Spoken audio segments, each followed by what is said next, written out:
ವೀಕ್ಷಕರಿಗೆಲ್ಲ ಶರಣು. ನಿಮಗೆ ಇವಾಗ ಕಳಿಸಿದ ವಿಡಿಯೋ ಎಲ್ಲಿಂದ ಮಾಡಿದೆ ಗೊತ್ತಾ?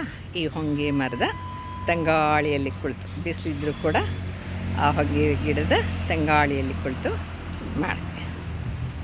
ಈ ಗಿಡ ನೋಡಿ ಎಷ್ಟು ತಂಪಾದ ಗಾಳಿಯನ್ನು ಕೊಡುತ್ತೆ ಗೊತ್ತಾ?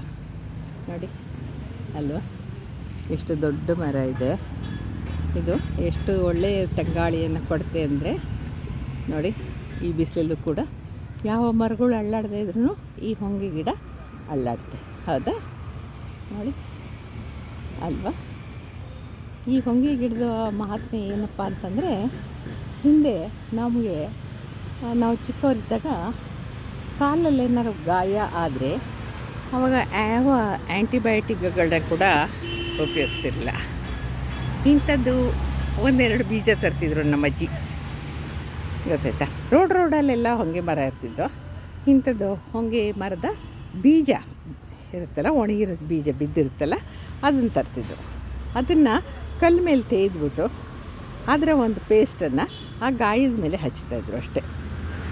ಎಂಥ ಇದು ಗೊತ್ತಾ, ಇದು ಮೆಡಿಸನ್ನು ಗೊತ್ತಾ? ಹೊಂಗೆ ಬೀಜ ಅದು ಎಂಥ ಒಂದು ವೈರಸ್ ಇದ್ದರೂ ಕೂಡ, ಗಾಯದ್ದು ವೈರಸ್ ಇರಲಿ ಏನೇ ಇರಲಿ, ಅದನ್ನು ಕೂಡ ಅದು ಖಲಾಸ್ ಮಾಡಿಬಿಡ್ತಿತ್ತು.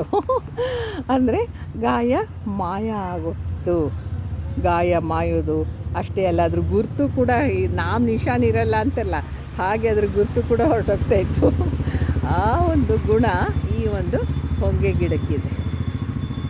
ಈ ಗಿಡದ ಕೆಳಗೆ ಕೂತ್ಕೊಂಡು ನಿಮ್ಮ ಒಂದು ವಿಡಿಯೋವನ್ನು ಏನೋ ತತ್ವಗಳು 5 ಎಲಿಮೆಂಟ್ಸ್ ಬಗ್ಗೆ ಮಾತಾಡಿದ್ನಲ್ಲ, ಆ ಒಂದು ತತ್ವಗಳನ್ನು ಕೂಡ ಈ ಒಂದು ಮರದ ಕೆಳಗೆ ಕೂತ್ಕೊಂಡು ನಾನು ಮಾಡಿದೆ ಅಂತ ಹೇಳ್ತಾ, ಇದರ ಬೀಜಗಳನ್ನು ಮರೆತು ಕೂಡ ಎಸಿಬೇಡಿ.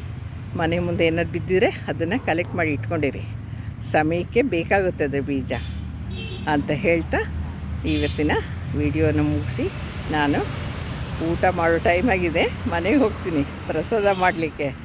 ಓಕೆ, ಎಲ್ಲರಿಗೂ ಒಳ್ಳೆಯದಾಗಲಿ.